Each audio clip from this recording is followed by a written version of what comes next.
గత సంవత్సరం నుంచి చూస్తా ఉన్నాం.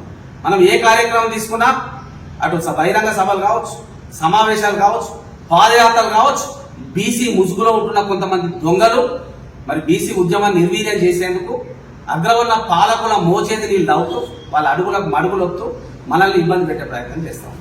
దీంట్లో మొదటి వరుసలో ఉన్న వ్యక్తి తీన్మార్ మల్లన్న అలియాస్ చింతపండు నవీన్. ఏమైనా నవీన్ బాబు, నువ్వు బీఆర్ఎస్ ప్రభుత్వం మీద కొట్లాడేటప్పుడు మేం కదా అండగా ఉన్నది.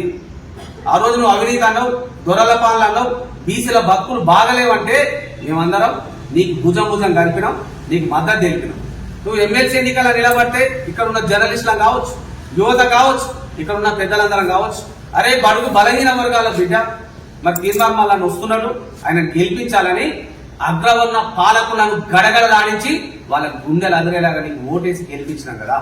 గెలిపించాక ఎవరి కోసం పనిచేయాలి? ఆయన ఎమ్మెల్సీకి ఉండి పట్టభద్రులు అన్నావు, మరి చేస్తున్నావా? నిరుద్యోగ సమస్య ఎట్లా అర్థం కావాలని ఏ రోజన్నా నువ్వు మీ రేవంత్ రెడ్డి దగ్గరికి పోయి అడిగినావా? మీ మంత్రుల దగ్గరికి పోయి అడిగినావా? మరి ప్రభుత్వ విద్య నిర్వీర్యమైంది. ఈరోజు నిరుద్యోగులు బతకడమే కష్టం ఉంది.